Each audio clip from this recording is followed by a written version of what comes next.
तो MP board के class 11th के सभी विद्यार्थी, जैसा कि मैंने आपसे वादा किया था कि मैं आपकी जो वार्षिक परीक्षा होगी उसके लिए मोस्ट इंपोर्टेंट क्वेश्चनों की श्रृंखला लेकर आऊंगा। तो जी हां, आज हम सेट ए लेकर आए हैं, सेट बी, सी, डी। यदि चारों सेट को आपने कंप्लीट किया तो फिर पूरी गारंटी है कि आपको 80 में से 80 नंबर लाने से कोई नहीं रोक सकता। बहुत ही चुनिंदा, ठीक है, बहुत ही मोस्ट इंपोर्टेंट क्वेश्चन यहां पर बताए जा रहे हैं। तो बिना किसी देरी के वीडियो को करते हैं स्टार्ट। निम्न में से कौन सी मतदान की एक प्रणाली नहीं है? प्रत्यक्ष मतदान की अप्रत्यक्ष मतदान, सूची प्रणाली और सार्वभौमिक वयस्क मताधिकार। तो देखिए, ये जो तीन प्रणाली है ये क्या है? एक मतदान की एक प्रक्रिया है, पर लेकिन सार्वभौमिक वयस्क मताधिकार क्या है? आपकी एक मतदान की प्रणाली नहीं है। नगर निगम की आय का साधन नहीं है। तो ब्याज जो है, ऋण, यानी कि ये नगर निगम की आय का एक साधन नहीं है, बाकी सब है। आदर्श नागरिकता के मार्ग में बाधा नहीं है। तो क्या नहीं है? राष्ट्र के प्रति सम्मान की भावना। भारत की जो संघीय कार्यपालिका है वहाँ है, देखिए, राष्ट्रपति की, मंत्रिपरिषद की, प्रधानमंत्री की, उक्त तीनों से मिलकर बनी होती है। तो भारत की जो संघीय कार्यपालिका है वो तीनों से मिलकर बनी हुई है, तो उक्त तीनों से मिलकर बनी है। पांचवा देखिए, पुरोहिताई व्यवस्था द्वारा प्रत्यक्ष रूप से शामिल राष्ट्र कहलाता है, ठीक है, तो वो कहलाता है धर्मतांत्रिक। क्वेश्चन नंबर 2 में 7 रिक्त स्थान पूछे गए हैं। तो देखिए, पहला पढ़ते हैं। राष्ट्रवाद की जो भावना है रिक्त स्थान को जन्म देती है, यानी कि राष्ट्रवाद की जो भावना रहेगी वो किसको जन्म देती है? तो वो युद्धों को जन्म देती है। किसको? युद्धों को। रिक्त स्थान नगरीय प्रशासन की शीर्ष इकाई है, तो वो है नगर निगम। नगर निगम। अगला पढ़ते हैं। अंतिम रूप से पारित भारतीय संविधान पर रिक्त स्थान सदस्यों ने अपने हस्ताक्षर किए। कितने सदस्यों ने किए थे? तो वो थे 284।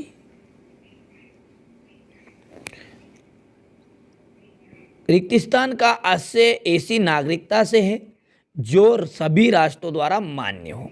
तो देखिए, विश्व नागरिकता किसका जाएगा अर्थ यहां पर? विश्व नागरिकता। विश्व नागरिकता।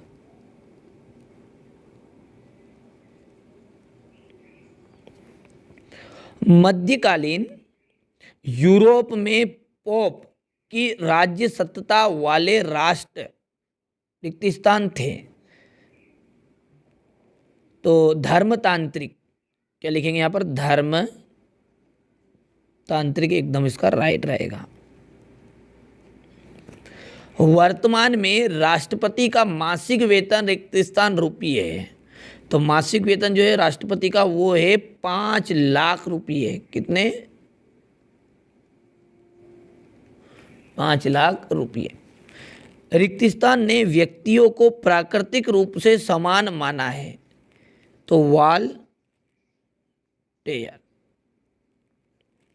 चलिए, क्वेश्चन नंबर 3 में आपकी सही जोड़ी है। भारतीय संविधान बना, तो जो भारतीय संविधान है वो कब बना था? 26 नवंबर 1949 को। तो ये पहला हो गया। लोकसभा को भंग करने का अधिकार किसको है? राष्ट्रपति को है, लेकिन प्रधानमंत्री की सलाह पर। तो यहाँ पर ये दूसरा है। संघीय सूची, तो संघीय सूची में कितने विषय हैं? तो 97 विषय हैं। अच्छे से कंप्लीट करिएगा, इसमें से आपका 60 से लेकर 65% पेपर आएगा, ठीक है, वार्षिक में। और राजनीतिक समानता, तो राजनीतिक समानता का आ जाएगा भैया, देखिए यहाँ पर वयस्क मताधिकार, ठीक है। तो यहाँ पर ये कौन सा हो गया आपका? चौथा हो गया है। इसके बाद है मातृभाषा में शिक्षा पाने का अधिकार। ये है मातृभाषा में, वो है आपकी संस्कृति का अधिकार। तो ये हो गया आपका 5वां। और अंतिम जो है ऑस्ट्रिया और हंगरी साम्राज्यों का विघटन, राष्ट्रवादी धारणा। एक वाक्य में उत्तर है अब आपके। 7, मानव अधिकारों का सार्वभौमिक घोषणा पत्र कब जारी हुआ? तो ये हुआ था 1948 में। नेशन शब्द किन दो शब्दों से मिलकर बना है? नेशिया तथा नेट्स। किससे? नेशिया तथा नेट्स से। प्रथम राजनीतिक वैज्ञानिक किस विद्वान को माना जाता है? तो देखिए, ऐसा राजनीतिक वैज्ञानिक है अरस्तु।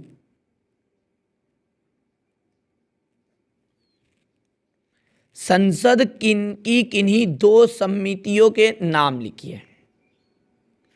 तो संसद की जो दो समिति है वो कौन कौन सी है?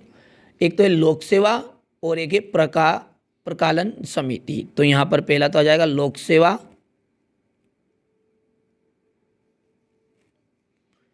समिति और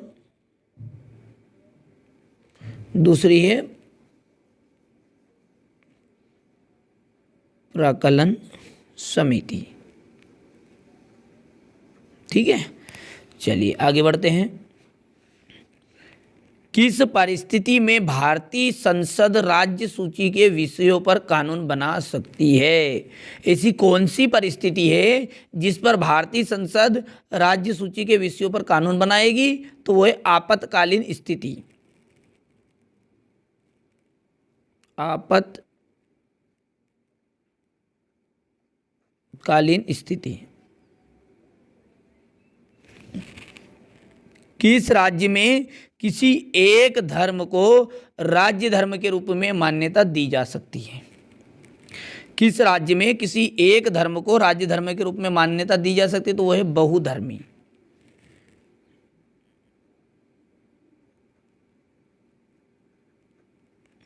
चलिए, जो एक से ज्यादा लोगों का धर्म हो उसे कहते हैं बहुधर्मी। सर्वप्रथम भारतवासियों ने कांग्रेसी नेतृत्व में भारत को पूर्ण स्वतंत्र कराने की प्रतिज्ञा कब की थी? ठीक है, यहाँ पर क्या लिखा हुआ है, फिर से पढ़िए। सर्वप्रथम भारतवासियों ने कांग्रेसी नेतृत्व में भारत को पूर्ण स्वतंत्र कराने की प्रतिज्ञा कब ली थी? तो वो ली थी भैया 26 जनवरी को, और सन था 1930। क्या हो गया? 26 जनवरी 1930 इसका एकदम राइट रह गया। चलिए आगे बढ़ते हैं। क्वेश्चन नंबर 5 में आपके सत्य और असत्य दिए गए हैं 6। भारत में धर्म विशेष को संरक्षण प्रदान किया जाता है। कोई एक धर्म विशेष को का संरक्षण किया जाता है क्या? तो नहीं, सभी धर्मों को एक समान रूप से देखा जाता है भारत में। तो ये बात क्या हो गई आपकी? असत्य हो गई। प्राकृतिक समानता जन्म से ही प्राप्त होती है। तो प्राकृतिक समानता जो है सभी को जन्म से ही तो प्राप्त होती है, सत्य है। अनुपातिक प्रतिनिधित्व प्रणाली मतों की बर्बादी होती है। अनुपातिक प्रतिनिधित्व प्रणाली जो होती है मतों की बर्बादी नहीं होती। तो ये बात क्या है? असत्य बात है। उपराष्ट्रपति का जो कार्यकाल है वो 6 वर्षों का होता है क्या? तो ये बात भी क्या आपकी? असत्य है। पंचायत का शाब्दिक अर्थ होता है 5 पंचों की समिति। तो नाम में ही लग रहा है पंचायत, यानी 5 व्यक्ति, 5 भाई मिलकर जो काम करेंगे, तो कहलाएगा आपका सत्य। कर न चुकाने पर व्यक्ति को नागरिकता से वंचित किया जा सकता है। तो कर न चुकाने पर, टैक्स यदि नहीं चुका पाएगा तो उसे नागरिकता से वंचित नहीं किया जा सकता, ये उसको अधिकार दिया गया है। तो ये हो गया आपका असत्य। चलिए अगला देखते हैं। क्रिप्स मिशन क्या है? तो 2 नंबर के क्वेश्चन आंसर आएंगे। संविधान की कोई 2 परिभाषाएं लिखनी है। ठीक है, इसके बाद में भारतीय चुनाव प्रणाली के कोई 2 दोष लिखना है। सार्वजनिक वयस्क मताधिकार से आप क्या समझते हैं? राज्य विधानमंडल लों के सदनों के नाम लिखिए तथा भारतीय राज्यों में द्विसदनी व्यवस्थापिका है। और राजनीतिक सिद्धांत के क्षेत्र के कोई 2 बिंदु, संघात्मक सरकार की कोई 2 परिभाषाएं, और प्रांतीय स्वायत्तता का आशय और क्षेत्रीय एवं कार्यात्मक प्रतिनिधित्व के कोई दो अंतर लिखना है। समाज द्वारा उत्पन्न की गई असमानताएं क्या होती है। व्यक्ति के लिए राजनीतिक स्वतंत्रता का क्या महत्व है। स्वतंत्रता के लिए प्रतिबंधों की आवश्यकता क्यों है। चलिए इसके बाद में अगला जो है वहाँ देखिएगा,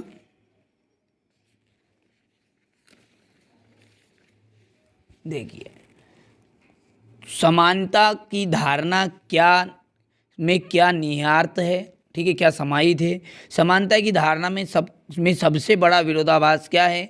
सामाजिक न्याय के कोई दो प्रकार आपको लिखना है। नागरिकों को सामाजिक न्याय प्रदान करने हेतु भारतीय राज्य द्वारा उठाए गए दो कदम आपको बताने हैं। नागरिकता से क्या तात्पर्य है, इसी के अथवा में आपको दिया जाएगा। जनवादी राष्ट्रवाद से आप क्या समझते हैं। सर्वसत्तावादी राष्ट्रवाद से आप क्या समझते हैं। लोकतांत्रिक राष्ट्रवाद क्या है। चुनाव आयोग को अधिक प्रभावशाली बनाने हेतु कौन कौन से परिवर्तन किए जाते हैं। लोकतंत्र में चुनाव का क्या महत्व है। लोकसभा में के नेता के रूप में प्रधानमंत्री के क्या अधिकार है। राज्यपाल की प्रमुख शक्तियों का उल्लेख। सामाजिक रूप से कमजोर वर्गों के लिए संविधान के 73वें संशोधन में आरक्षण के क्या प्रावधान है, लिखिए। ठीक है, अब देखिए क्वेश्चन नंबर 18 के अथवा में बलवंत राय मेहता समिति के अनुसार पंचायती राज व्यवस्था विषय की राज की विशेषताएं बतानी है। अधिकारों का महत्व लिखिए। नागरिकों के राजनीतिक कर्तव्यों पर प्रकाश डालना है। भारतीय संविधान निर्माण की आवश्यकता को स्पष्ट कीजिए। भारतीय संविधान सभा के कार्यकरण पर एक संक्षिप्त लेख। उच्चतम न्यायालय के मौलिक अधिकारों का संरक्षक समझाइए। ठीक है, न्यायपालिका की स्वतंत्रता को बनाए रखने के लिए संविधान को विविध प्रावधान कौन कौन से प्राप्त हैं। प्रतिबंधों की क्या आवश्यकता है। स्वतंत्रता की नकारात्मक अवधारणा की व्याख्या कीजिए। राष्ट्रवाद के कोई दो गुण, ठीक है, और कोई दो दोष लिखने हैं। वे कौन कौन से कारक हैं जो राष्ट्रवादी भावनाओं को प्रेरित करते हैं, और किसी एक का वर्णन आपको करना है। तो ये आज मैंने आपको क्लास 11th का, ठीक है, क्लास 11th का जो मोस्ट इंपोर्टेंट क्वेश्चनों की श्रृंखला थी उसका सेट ए बताया। पूरे क्वेश्चनों का सॉल्यूशन दूंगा, बिल्कुल भी चिंता मत करिए। जो बचे हुए क्वेश्चन है, क्वेश्चन नंबर जो लॉन्ग क्वेश्चन यानी कि 2 नंबर 3 नंबर 4 नंबर के, उनका अगले वीडियो में हम सॉल्यूशन देखेंगे। तो देखिए व्हाट्सएप पर मैसेज करिए, बढ़िया से आप आपकी क्लास लिखिए, ठीक है, एड्रेस लिखिए, कौन सी स्कूल से आप कौन सा गांव है, आपकी पूरी मदद की जाएगी। ठीक है, एमपी बोर्ड की हम पूरी तैयारी करा रहे हैं, बिल्कुल भी आपको चिंता नहीं करनी। चैनल आर्ट पर नंबर मिलेंगे, व्हाट्सएप कर दीजिएगा। ठीक है।